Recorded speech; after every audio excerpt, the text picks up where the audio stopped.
నమస్కారం దూరదర్శన్ వార్తలకు స్వాగతం నేను శివశంకర్ ముందుగా ముఖ్యాంశాలు చూద్దాం పుదుచ్చేరిలో రాష్ట్రపతి పాలన ఉత్తర్వులు జారీ చేసిన కేంద్ర హోంశాఖ పుదుచ్చేరి తమిళనాడులో ప్రధాని మోదీ పర్యటన పలు అభివృద్ధి కార్యక్రమాలకు ప్రారంభోత్సవం కోయంబత్తూరులో బీజేపీ ర్యాలీని ఉద్దేశించి ప్రసంగం సోషల్ మీడియా ఓటీటీలపై మార్గదర్శకాలు విడుదల చేసిన కేంద్రం స్వీయ నియంత్రణ వ్యవస్థ కలిగి ఉండాలని స్పష్టీకరణ నిబంధనలు అతిక్రమిస్తే చర్యలు తప్పవని హెచ్చరిక రాష్ట్రంలో 6 ఏళ్ల కాలంలో 1,32,000 ఉద్యోగాల భర్తీ ప్రతిపక్షాల ఆరోపణల్లో నిజం లేదన్న మంత్రి కేటీఆర్ మార్చి 1 నుంచి రాష్ట్రంలో 60 ఏళ్లు పైబడిన వారికి కోవిడ్ వ్యాక్సిన్ పంపిణీకి విస్తృత ఏర్పాట్లు చేస్తున్నట్టు వైద్య శాఖ వెల్లడి అహ్మదాబాద్ టెస్టులో టీమిండియా ఘన విజయం సిరీస్లో 2-1 ఆధిక్యత సాధించిన కోహ్లీ సేన కరోనా వ్యాప్తి పట్ల ప్రజలు అప్రమత్తంగా ఉండాలి విధిగా మాస్క్ ధరించాలి ఇతరులతో మాట్లాడేటప్పుడు కనీసం 6 అడుగుల భౌతిక దూరం పాటించాలి తరచూ చేతులను శుభ్రంగా కడుక్కోవడం వైద్యులు సూచించిన విధంగా ముందస్తు జాగ్రత్త చర్యలు పాటించడం ద్వారా కరోనాను నిరోధించవచ్చు పుదుచ్చేరిలో రాష్ట్రపతి పాలన అమల్లోకి వచ్చింది ఈ కేంద్రపాలిత ప్రాంతంలో రాష్ట్రపతి పాలన విధించాలని లెఫ్టినెంట్ గవర్నర్ తమిళిసై సౌందరరాజన్ చేసిన సిఫార్సుకు కేంద్ర కేబినెట్ ఆమోదం తెలపగా తాజాగా అమల్లోకి వచ్చింది దీంతో పుదుచ్చేరిలో 7వసారి రాష్ట్రపతి పాలన విధించినట్టయింది ఈ ఆదేశాలపై సంతకం చేసిన రాష్ట్రపతి రామ్నాథ్ కోవింద్ పుదుచ్చేరి పాలనా యంత్రాంగం నుంచి వచ్చిన సిఫార్సు మేరకు ఈ నిర్ణయం తీసుకున్నట్టు పేర్కొన్నారు ఇటీవల పుదుచ్చేరిలో అధికార కాంగ్రెస్కు చెందిన 4 ఎమ్మెల్యేలు రాజీనామా చేశారు ఈ క్రమంలో శాసనసభలో కాంగ్రెస్ బలం తగ్గింది దీంతో అసెంబ్లీలో విశ్వాస పరీక్ష నిర్వహించగా నారాయణస్వామి ప్రభుత్వం అందులో నెగ్గలేకపోయింది ఓటింగ్కు ముందుగానే సీఎం మంత్రులు రాజీనామా పత్రాలను గవర్నర్కు సమర్పించి వాకౌట్ చేశారు విశ్వాస పరీక్షలో అధికార పార్టీ విఫలమైనట్టు స్పీకర్ శివకొలుందు ప్రకటించారు మార్చి 1 నుంచి రాష్ట్రంలో 60 ఏళ్లు పైబడిన వారికి కరోనా వ్యాక్సిన్ ఇచ్చేందుకు అన్ని ఏర్పాట్లు చేశామని ప్రజారోగ్య సంచాలకులు డాక్టర్ శ్రీనివాసరావు తెలిపారు హైదరాబాద్లో మీడియాతో మాట్లాడుతూ రాష్ట్రంలో 60 ఏళ్లు పైబడిన వారు సుమారు 55 లక్షల మంది ఉన్నారన్నారు మార్చి 1 నుంచి వ్యాక్సిన్ పంపిణీలో స్వల్ప మార్పులు చేసినట్టు తెలిపారు వ్యాక్సిన్ తీసుకునేవారు ఆన్లైన్లో ముందస్తుగా తమ పేర్లు నమోదు చేసుకోవచ్చన్నారు ఏదైనా గుర్తింపు కార్డుతో సమీపంలోని వ్యాక్సినేషన్ కేంద్రానికి వెళ్లి టీకా వేయించుకోవచ్చని చెప్పారు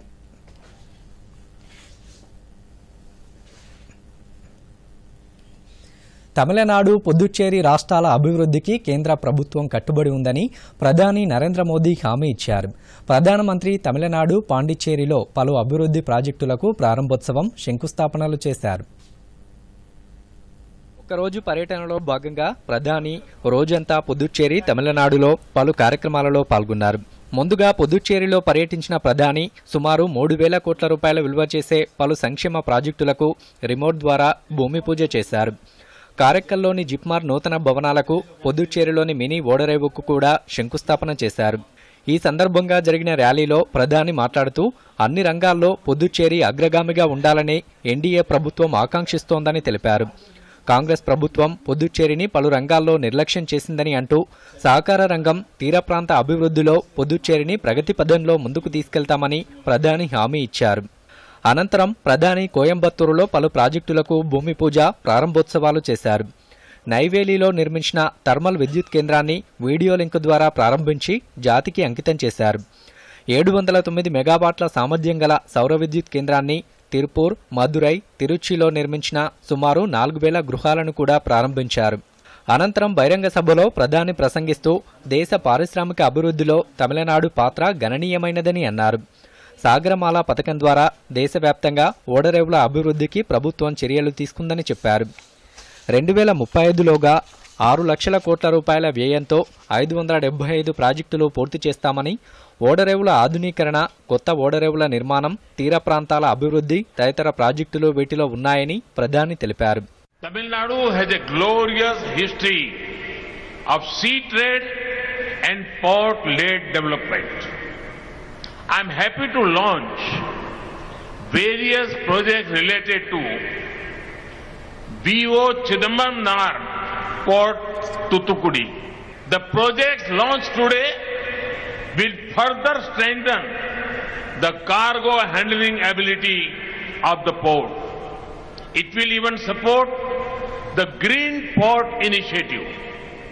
Apart from this, we will take further steps to make the port into a big transshipment port in the East Coast. Whenever ports are more efficient, it contributes to India being Atmanirbhar and a global hub for trade as well as logistics. Development and care for the environment are closely linked. VOC Port has already installed 500 kilowatt rooftop solar power plant. Installation of another 140 kilowatt rooftop solar project is in progress. It makes me happy that VOC Port has taken up the grid-connected 5 megawatt ground-based solar power plant at a cost of almost 20 crore rupees. This project will help meet 60% of the total energy consumption of the port. This is truly an example of Urja Atmanirbharta. వాణిజ్య కేంద్రంగా, విద్యా కేంద్రంగా, ఆధ్యాత్మిక కేంద్రంగా, పర్యాటక కేంద్రంగా పుదుచ్చేరిని తీర్చిదిద్దుతామని హామీ ఇచ్చారు. If asked me to share my manifesto for Puducherry in brief, I will say I want Puducherry to be the best. NDA wants to make Puducherry the best. By best, I mean B for business hub, E for education hub, S for spiritual hub, T for tourism hub. Bureau report, Doordarshan news. సాగు చట్టాలపై రైతు సంఘాల నేతలతో చర్చలకు కేంద్రం ఎప్పుడైనా సిద్ధమని కేంద్ర వ్యవసాయ శాఖ మంత్రి నరేంద్ర సింగ్ తోమర్ స్పష్టం చేశారు. ఢిల్లీలో ఆయన మీడియాతో మాట్లాడుతూ వ్యవసాయ చట్టాలకు సంబంధించిన వ్యవహారం సుప్రీంకోర్టులో ఉన్నందున ఈ చట్టాలను అమలు చేయలేమన్నారు. ఈ అంశంపై సుప్రీంకోర్టు ఏర్పాటు చేసిన కమిటీ తన నివేదికను సమర్పించాల్సి ఉందని కేంద్ర మంత్రి తెలిపారు. వ్యవసాయ చట్టాలపై కేంద్రం, రైతు సంఘాల మధ్య ఇప్పటివరకు 12 విడతలుగా చర్చలు జరిగినట్టు తోమర్ తెలియజేశారు. సామాజిక మాధ్యమాలు, డిజిటల్ మీడియాకు కేంద్రం నూతన మార్గదర్శకాలు, నైతిక నియమావళిని ప్రకటించింది. దేశంలో సోషల్ మీడియాతో పాటు ఓటీటీ వంటి ఇతర డిజిటల్ మీడియాల యాజమాన్యాలు ఈ నిబంధనలు తప్పనిసరిగా పాటించాలని స్పష్టం చేసింది. లేని పక్షంలో కఠిన చర్యలు తప్పవని కేంద్ర మంత్రులు రవిశంకర్ ప్రసాద్, ప్రకాష్ జవడేకర్ హెచ్చరించారు. ఇటీవలి కాలంలో సోషల్ మీడియాలో అవాస్తవాలు, హింసను ప్రేరేపించే సమాచారం వ్యాప్తి చెందుతూ అటు ప్రభుత్వాన్ని, ఇటు ప్రజలను ఇబ్బంది గురిచేస్తున్న విషయం తెలిసిందే. ఈ నేపథ్యంలో సామాజిక మాధ్యమాల నియంత్రణకు 2018 నుంచే నిబంధనల రూపకల్పనపై కసరత్తు చేస్తున్న కేంద్రం ఈ దిశలో చర్యలు వేగవంతం చేసింది. ఈ క్రమంలో కేంద్ర మంత్రులు రవిశంకర్ ప్రసాద్, ప్రకాష్ జవడేకర్ ఢిల్లీలో జరిగిన విలేకరుల సమావేశంలో సోషల్ మీడియా, డిజిటల్ మాధ్యమాల నియంత్రణకు మార్గదర్శకాలు, నైతిక నియమావళి విడుదల చేశారు. ఈ సందర్భంగా రవిశంకర్ ప్రసాద్ మాట్లాడుతూ దేశంలో 53 కోట్ల మంది వాట్సాప్ వినియోగదారులు, 44.8 కోట్ల మంది యూట్యూబ్ వినియోగదారులు, 41 కోట్ల మంది ఫేస్బుక్ సబ్స్క్రైబర్లు ఉన్నారని చెప్పారు. ఇన్స్టాగ్రామ్ను 21 కోట్ల మంది, ట్విట్టర్ను 1,75,00,000 మంది అనుసరిస్తున్నారని చెప్పారు. అయితే ఇటీవలి కాలంలో సామాజిక మాధ్యమాల ద్వారా అవాస్తవాలు ప్రచారమవుతున్న నేపథ్యంలో వీటిని నియంత్రించాలని అటు సుప్రీంకోర్టు, ఇటు పార్లమెంటులో ప్రజాప్రతినిధులు కేంద్రానికి పదే విజ్ఞప్తి చేస్తున్న నేపథ్యంలో ఈ మార్గదర్శకాలు తీసుకొస్తున్నట్టు చెప్పారు. సోషల్ మీడియా, ఓటీటీ, డిజిటల్ మాధ్యమాల్లో స్వీయ నియంత్రణ వ్యవస్థ కలిగి ఉండాలని, ఫిర్యాదుల పరిష్కార వ్యవస్థ ఏర్పాటు చేసుకోవాలని సూచించారు. ఒక సమాచారాన్ని తొలగించాలని ప్రభుత్వం ఆదేశాలు ఇస్తే 36 గంటల్లోగా పాటించాలని, అలాగే నేరాలు లేదా సైబర్ సంబంధిత ఘటనలపై 72 గంటల్లోగా అడిగిన సమాచారం ఇవ్వాలని తెలిపారు. ఓటీటీలో వయస్సు ఆధారంగా కంటెంట్ వర్గీకరణ చేయాలని అన్నారు. జాతీయ సమైక్యత, సమగ్రత, మహిళలు, చిన్నారులు, వెనుకబడిన వర్గాలను కించపరిచే కంటెంట్ను ప్రసారం చేయకూడదని రవిశంకర్ ప్రసాద్ స్పష్టం చేశారు. भारत में व्हाट्सएप के यूजर्स हैं 53 crore, YouTube users are 44.8 crore, Facebook users are 41 crore, Instagram users are 21 crore and Twitter user are 1.75 crores. This is a good number. We are very happy about it. Indian users are using these platforms and they are also making good business case. Welcome. But what has happened, as I indicated in the very beginning, concerns are being raised over the years about rampant abuse of these social media platforms. पहला है कि आपको एक grievance redressal mechanism रखना पड़ेगा and इस grievance officer का नाम भी आपको रखना पड़ेगा, who shall register the grievance within 24 hours and disposal in 15 days. And next is you must publish a monthly compliance report कि आपके पास कितने कंप्लेंट्स आए, आपने उन पर क्या कार्रवाई किया और क्या रिड्रेसल किया. Therefore, just to concretize, we are empowering the ordinary users of social media and other intermediaries. You must have a robust grievance redressal mechanism, instituting the complaint within 24 hours, redressal within 15 days. You must have a chief compliance officer for significant social media. You must have a nodal contact person. You must have a resident grievance officer, all residing in India. And you must give a monthly compliance report. ये बहुत स्पष्ट है. కేంద్ర మంత్రి ప్రకాష్ జవడేకర్ మాట్లాడుతూ OTT, digital మాధ్యమాలకు సంబంధించిన సమాచారాన్ని ప్రభుత్వానికి వెల్లడించాలని తెలిపారు. ఈ మాధ్యమాలకు రిజిస్ట్రేషన్ తప్పనిసరి కాకపోయినా వాటి కార్యకలాపాలు ప్రభుత్వానికి తెలియజేయాలని సూచించారు. ప్రెస్ కౌన్సిల్ ఆఫ్ ఇండియా నియమావళిని పాటించాలని జవడేకర్ తెలిపారు.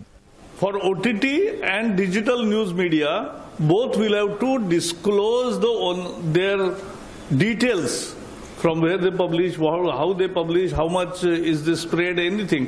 So that disclosure will come. That is first. Information. We are not mandating a registration. We are seeking information. Then second is, there has to be grievance redressal system, as Raviji has said. Their grievance redressal system, in the same manner, it will work in OTT platforms and digital portals also. They will have to have their own portal for grievance redressal. Bureau report, Doordarshan news. Punjab national బ్యాంకుకు రుణాలు ఎగవేత కేసులో ఆరోపణలు ఎదుర్కొంటున్న వజ్రాల వ్యాపారి నీరవ్ మోదీని భారత్కు అప్పగించాలని బ్రిటన్ కోర్టు తీర్పు వెలువరించింది. నీరవ్ మోదీ కేసుపై యూకే కోర్టు విచారణ జరిపింది. నీరవ్పై మనీ లాండరింగ్ అభియోగాలు రుజువయ్యాయని తెలిపింది. ఆయన మానసిక స్థితి సరిగ్గా లేదన్న వాదనను న్యాయస్థానం కొట్టివేసింది. భారత్ పాక్ దేశాల బలగాలు నియంత్రణ రేఖ వెంబడి ఇక నుంచి కాల్పులు జరపరాదని పరస్పర అంగీకారానికొచ్చాయి. ఈ నిర్ణయం ఈ అర్ధరాత్రి నుంచి అమల్లోకి వస్తుంది. ఇటీవలి కాలంలో నియంత్రణ రేఖ వెంబడి తరచూ కాల్పులు జరుగుతున్న నేపథ్యంలో ఇరు దేశాల మిలిటరీ ఆపరేషన్ల డైరెక్టర్ జనరల్లు సమావేశమయ్యారు. నియంత్రణ రేఖతో పాటు ఇతర సెక్టార్లలో తరచుగా జరుగుతున్న కాల్పులు, కవ్వింపు చర్యలపై చర్చించారు. ఉభయ దేశాల ప్రయోజనాల పరిరక్షణకు స్థిరమైన శాంతిని సాధించాలన్న ఉద్దేశ్యంతో ఈ నిర్ణయం తీసుకున్నట్టు సమావేశం అనంతరం భారత్, పాకిస్తాన్ సంయుక్త ప్రకటన విడుదల చేశాయి. ఈ పరస్పర అంగీకారం ద్వారా నియంత్రణ రేఖ వెంబడి హింస తగ్గుతుందని ఇరు దేశాల అధికారులు ఆశాభావం వ్యక్తం చేశారు. నియంత్రణ రేఖ వెంబడి కాల్పుల విరమణకు సంబంధించిన అన్ని ఒప్పందాలు ఖచ్చితంగా అనుసరించాలని ఇరుపక్షాలు నిర్ణయించాయి. రెండు దేశాల మధ్య హాట్లైన్ కాంటాక్ట్ ఏర్పాటుపై కూడా సమావేశంలో చర్చించారు. రెండు దేశాల మధ్య అనుకోకుండా అపోహలు లేదా అవాంఛనీయ పరిస్థితిని హాట్లైన్ లేదా బోర్డర్ ఫ్లాగ్ సమావేశాల ద్వారా పరిష్కరించుకోవాలని కూడా సమావేశంలో నిర్ణయించినట్టు సంయుక్త ప్రకటనలో పేర్కొన్నారు. 2014 నుంచి 2020 వరకు 132,899 ఉద్యోగాలు భర్తీ చేసినట్టు రాష్ట్ర ఐటీ శాఖ మంత్రి కేటీఆర్ తెలిపారు. రాష్ట్రంలో ఉద్యోగాల కల్పనపై మంత్రి బహిరంగ లేఖ విడుదల చేశారు.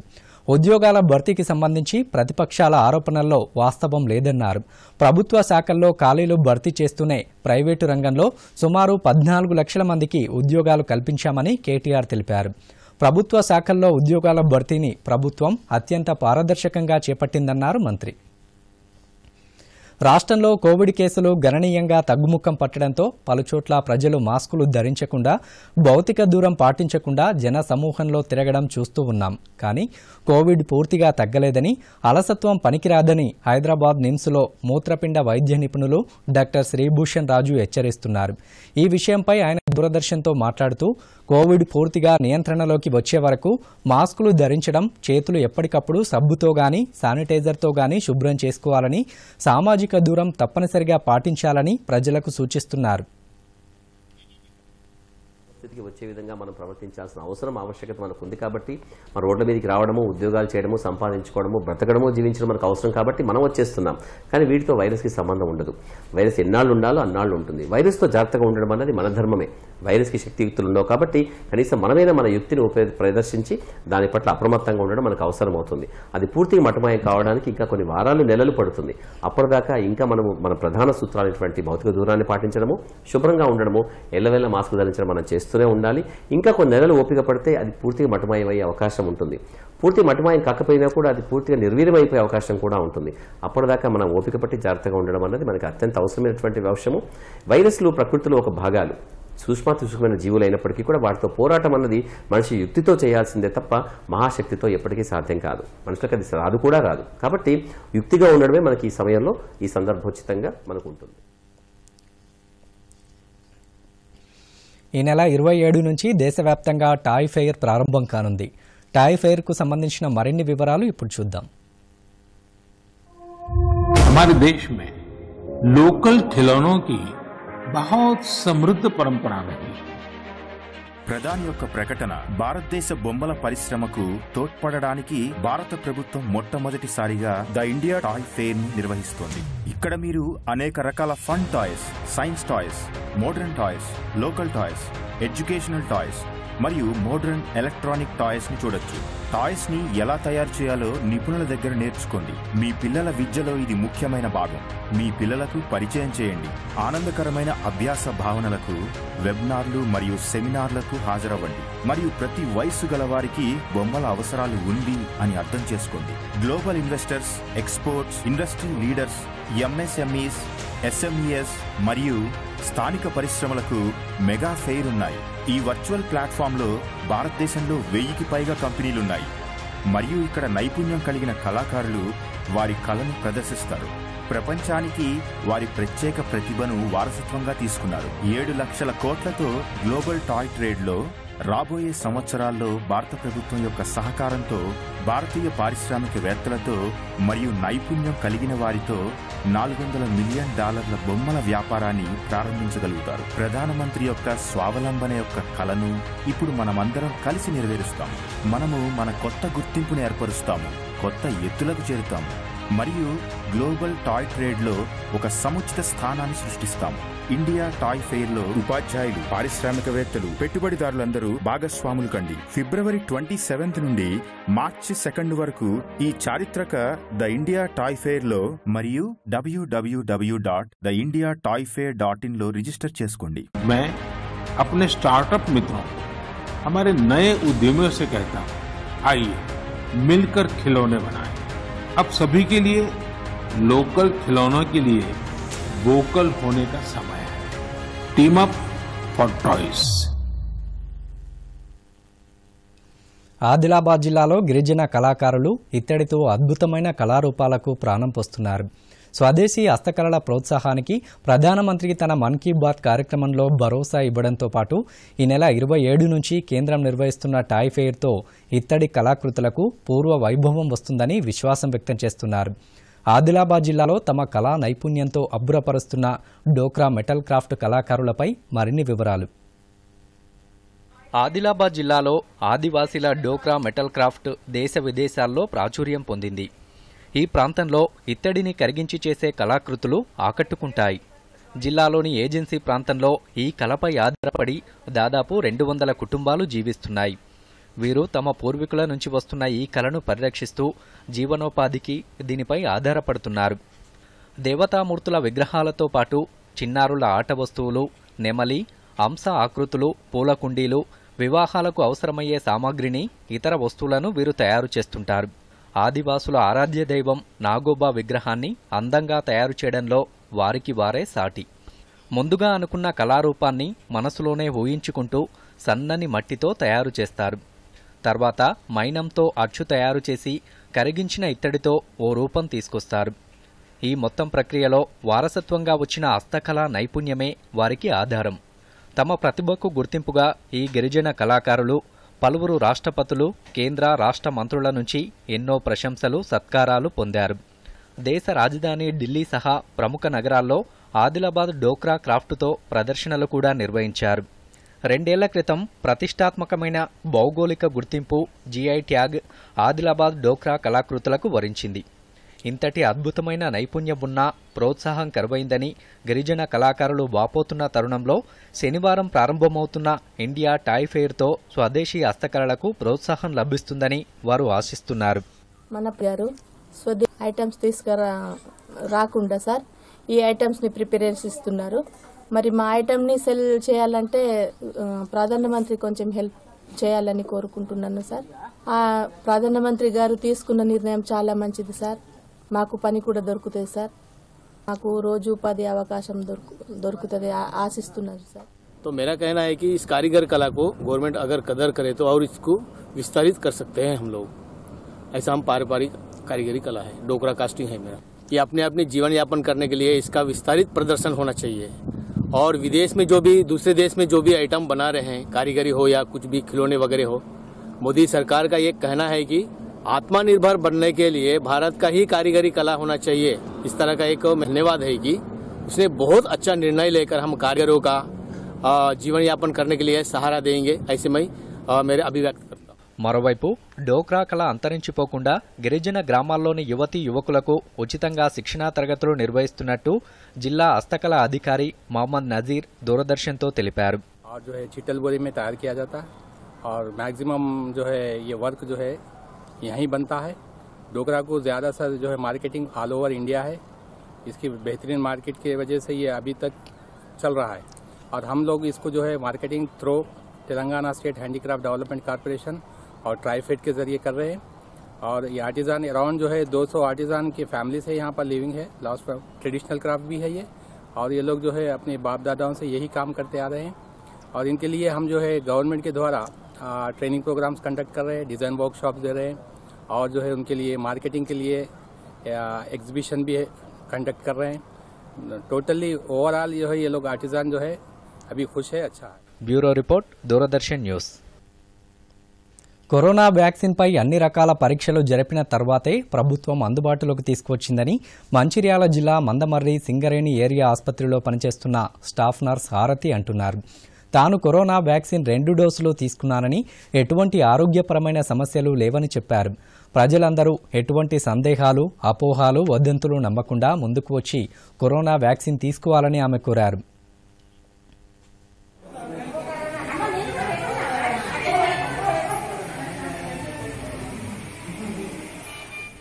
కోవిడ్ వ్యాక్సిన్ పోయిన నెల 20 తారీఖు తీసుకున్నాము. ఈ నెల 18వ తారీఖు కూడా 2వ విడత తీసుకున్నాము. దానివల్ల ఎలాంటి సైడ్ ఎఫెక్ట్స్ లేవు. కాబట్టి ప్రజలు ఎలాంటి ఆందోళన పడాల్సిన అవసరం లేదు. గవర్నమెంట్ అన్ని పరీక్షలు చేసి మనకు అందిస్తుంది వ్యాక్సిన్. మేము తీసుకున్నాము, డాక్టర్స్ తీసుకున్నారు, మా స్టాఫ్ అందరం తీసుకున్నాము. దీనివల్ల ఎలాంటి సైడ్ ఎఫెక్ట్స్ లేవు. అందరూ చేసుకోవచ్చు, దీన్ని ఏం ప్రాబ్లం లేదు. నమ్మకండి ఎవరు ఏం చెప్పినా. ఇది చాలా మంచిది. రాబోయే రోజుల్లో మన డీసీపీ గారు వేసుకున్నారు, సిపి రామగుండం గారు వేసుకున్నారు, అతను డీసీపీ గారు వేసుకున్నారు, డీసీపీ అందరూ ఏసీపీ అందరూ వేసుకున్నారు. అందరూ వాళ్ళు వేసినే వాళ్ళు కూడా ఏం కాలేదు, అందరూ మంచిగా ఉన్నారు. కనుక అందరూ వేసుకోండి, ఎటువంటి అపోహలు నమ్మొద్దు అని తెలియజేస్తున్నాను.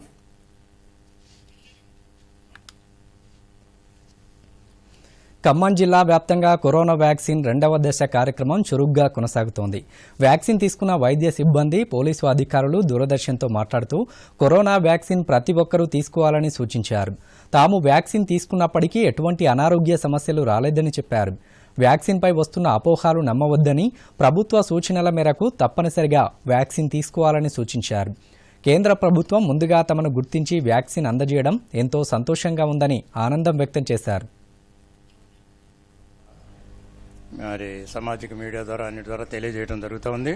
ఈరోజు ప్రత్యేకించి ఈ వ్యాధి నివారణ కోసం, తరువాత దాని ట్రీట్మెంట్ పాయింట్ ఆఫ్ దృష్టిలో వ్యాక్సినేషన్ ప్రాముఖ్యత చాలా ఉన్నది అనేది గమనించి భారత ప్రభుత్వం ఈ రకంగా మన భారతదేశంలో మోర్టాలిటీ మరణాలు చాలా తగ్గినాయి, మార్బిడిటీ అంటే జబ్బులు బారిన పడిన వారి సంఖ్య కూడా చాలా తక్కువగా ఉంది. ఆ రకంగా ప్రపంచంలోనే ఒక మంచి పేరు ఈ విషయంలో సంపాదించుకోవడం జరిగింది. డాక్టర్స్కి, సిబ్బందికి, మిగతా వారందరికీ కూడా ప్రాధాన్యత ఇచ్చి, అలానే స్వీపర్స్కి, మామూలు పారిశుద్ధ్య సిబ్బందికి కూడా ప్రాధాన్యత ఇచ్చి మొదటి డోసు వేయటం జరిగింది.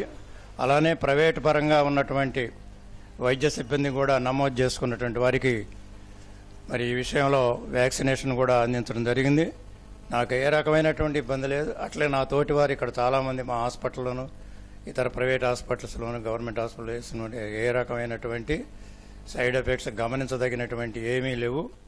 దేశవ్యాప్తంగా మన మొదటి దశ కరోనా వ్యాక్సిన్లో భాగంగా మేము కరోనా వ్యాక్సిన్ తీసుకోవడం జరిగింది. దీనిలో భాగంగా మా మీద ఎలాంటి ఆరోగ్యపరమైన సమస్యలు కానీ, చెడు ప్రభావం కానీ ఈ వ్యాక్సిన్ చూపించలేదండి. దీని మీద ఈ మధ్య ప్రజల్లో చాలా అపోహలు, కొన్ని డౌట్స్ రేజ్ అవుతున్నాయి.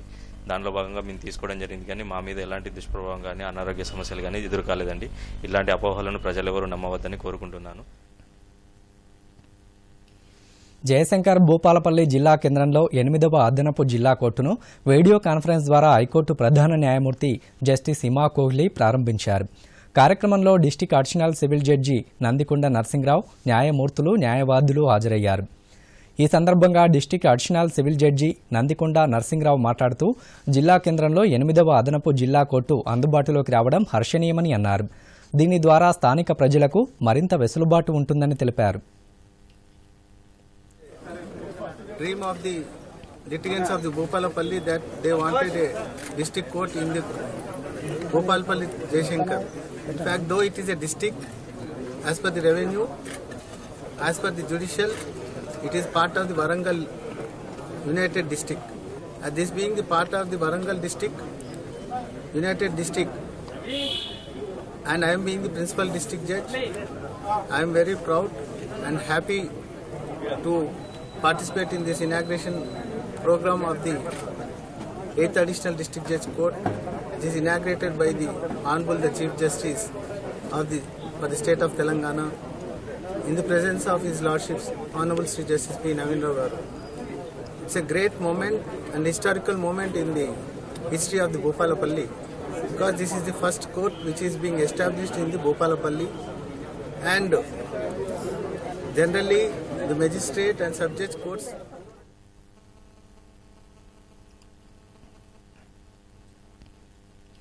ఇంగ్లాండ్తో జరిగిన 3వ టెస్టులో భారత్ ఘన విజయం సాధించింది. 10 వికెట్ల తేడాతో కోహ్లీ సేన గెలుపొందింది. 4 టెస్ట్ మ్యాచ్ల సిరీస్లో భారత్ 2-1లో ఆధిక్యంలో ఉంది. అహ్మదాబాద్లోని మొతేరా స్టేడియంలో ఉత్కంఠభరితంగా జరిగిన 2వ రోజు ఆటలో టీమిండియా బౌలర్లు అద్భుతంగా రాణించారు. అక్షర్ పటేల్, అశ్విన్ ధాటికి ఇంగ్లాండ్ జట్టు 2వ ఇన్నింగ్స్లో 81 పరుగులకే ఆలౌట్ అయింది. అక్షర్ పటేల్ 5 వికెట్లు, అశ్విన్ 4 వికెట్లు, వాషింగ్టన్ సుందర్ 1 వికెట్ తీసుకున్నారు. ఇంగ్లాండ్ నిర్దేశించిన 49 పరుగుల లక్ష్యాన్ని టీమిండియా సునాయాసంగా ఛేదించింది. భారత్తో ఆడిన టెస్టు మ్యాచ్లలో ఇంగ్లాండ్ జట్టుది ఇదే అత్యల్ప స్కోరు. ఈ గవర్నెన్స్ ద్వారా ప్రభుత్వ పథకాలను ప్రజలకు అందుబాటులోకి తీసుకొస్తున్నందుకు గాను 2020 సంవత్సరానికి తెలంగాణకు Skoch group e governance state of the year award లభించింది. అదేవిధంగా ఐటీ మంత్రిగా ఉత్తమ పనితీరుకు రాష్ట్ర ఐటీ శాఖ మంత్రి కేటీఆర్ను Skoch best performing IT minister award వరించింది.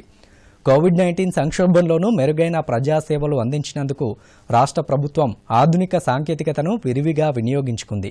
2016లో సైతం మంత్రి కేటీఆర్కు స్కోచ్ అవార్డు లభించింది. దేశంలోనే 2 సార్లు స్కోచ్ అవార్డు దక్కించుకున్న ఐటీ శాఖ మంత్రిగా కేటీఆర్ రికార్డు నెలకొల్పారు. ఆర్థిక, సాంకేతిక, సామాజిక రంగాల్లో విశేష కృషి చేసేవారికి స్కోచ్ అవార్డులను ఏటా బహుకరిస్తారు.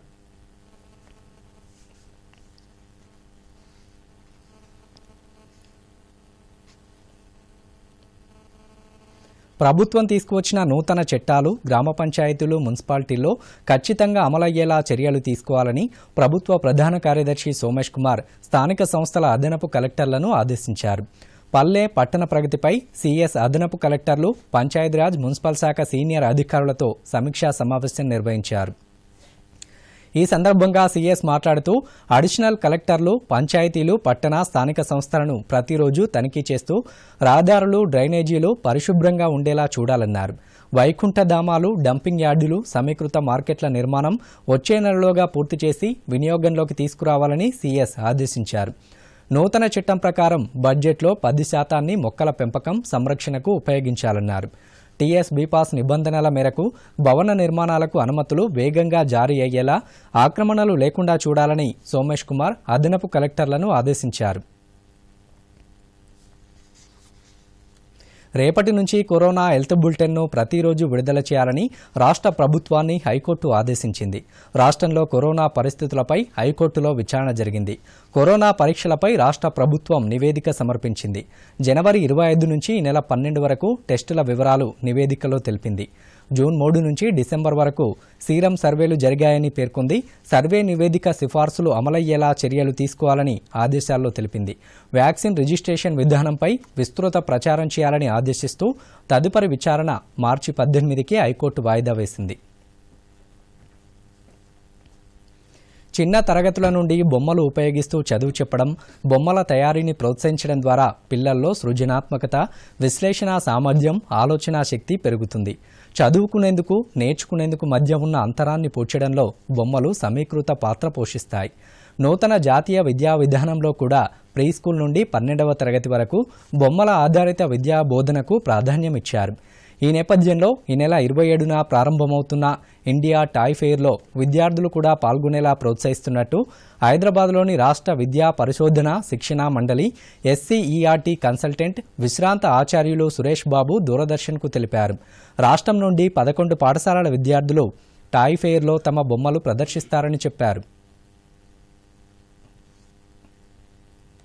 ఫేర్ అనేది కేవలము స్కూల్కే పరిమితం కాకుండా ఇంట్లో కూడా ఒక లర్నింగ్ టూల్గా ఒక టాయ్స్ను విస్తృత స్థాయిలో ఆఫ్ కన్వెన్షన్గా ఉపయోగిస్తున్నాం. కానీ దీని డైమెన్షన్ పిల్లల్లో క్రియేటివిటీ కానీ, అనలిటికల్ థింకింగ్ కానీ, ఇమాజినేషన్ కానీ ఈ విధంగా ఏ విధంగా అభివృద్ధి చేస్తామనేది ఒక పేరెంట్స్ కూడా అక్వైంట్ కావాల్సిన అవసరం ఉంది. సో లర్నింగ్ పెడగాజికల్ టూల్ కేవలం టీచర్కే పరిమితం కాదు, యాజ్ ఎ లర్నింగ్ టూల్గా పిల్లలకు అదేవిధంగా పేరెంట్స్ కూడా ఇది దోహదపడుతుందని సమాజపరంగా కూడా చాలామంది కూడా ఎడ్యుకేట్ చేయాల్సిన అవసరం ఉంది. అదేవిధంగా ఇంజనీరియస్ టాయ్స్, ఆఫ్కోర్స్ మనకు చాలా ఇంజనీరియస్ టాయ్స్ ఉన్నాయి, హ్యాండిక్రాఫ్ట్స్ ఉన్నాయి, నిర్మల్ టాయ్స్ ఉన్నాయి. బట్ ఎడ్యుకేషనల్ పరంగా వీటిని ఏ విధంగా వినియోగించాలనేది ఒక ప్రధాన అంశంగా ఇండియా టాయ్ ఫెయిర్ ఉపయోగపడుతుంది. కేవలం కన్వెన్షనల్ టూల్స్ టాయ్సే కాకుండా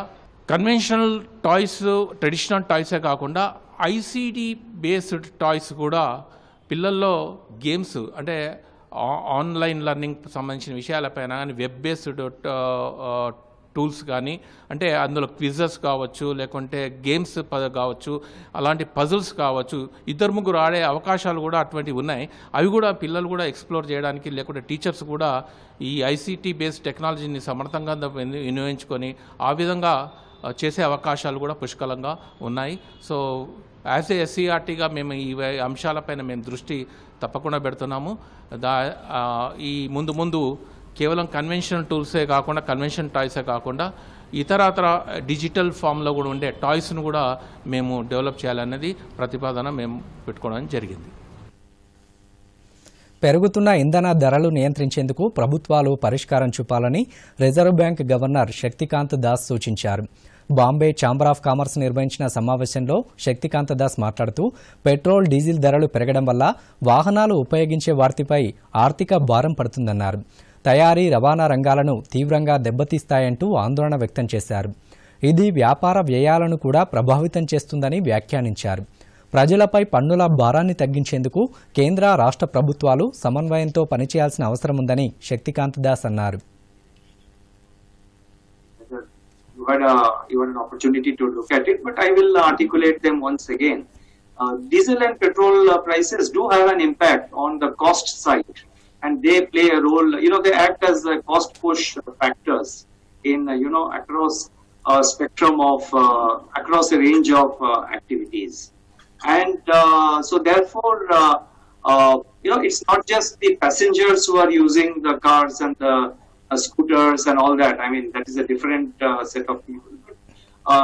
High petrol and diesel prices do have an impact on cost of manufacturing and cost of transportation and other aspects. So on this, there is need for a coordinated action between the center and the states, because there are, there are indirect taxes levied both by the center and the states, and there is need for coordinated action and a coordinated, calibrated reduction of taxes. At the same time, we do realize that governments, both central government and state governments, have their revenue pressures, and they are required to spend higher sums of money to enable the country and the people to come out of the COVID stress. So the revenue requirements and the compulsions of the government are fully understood. But having said that, the impact on inflation also is something which comes in from the fact that petrol and diesel prices do have an impact on the cost of manufacturing and on the cost of production. So I am sure going forward, both the central and the state governments will take some positive decisions in a coordinated manner. వార్తలు ముగించే ముందు ముఖ్యాంశాలు మరోసారి. దూరదర్శన్ యాదగిరి వార్తలను ఇప్పుడు social మీడియాలో కూడా చూడవచ్చు. యూట్యూబ్ అయితే డీడీ న్యూస్ తెలంగాణ, ట్విట్టర్ అయితే DD news Telangana @DD Yadagiri news, మరి ఫేస్బుక్ అయితే డీడీ న్యూస్ తెలంగాణలో చూసి సబ్స్క్రైబ్ చేసి లైక్ చేయండి, షేర్ చేయండి. పుదుచ్చేరిలో రాష్ట్రపతి పాలన, ఉత్తర్వులు జారీ చేసిన కేంద్ర హోంశాఖ. పుదుచ్చేరి తమిళనాడులో ప్రధాని మోదీ పర్యటన, పలు అభివృద్ధి కార్యక్రమాలకు ప్రారంభోత్సవం.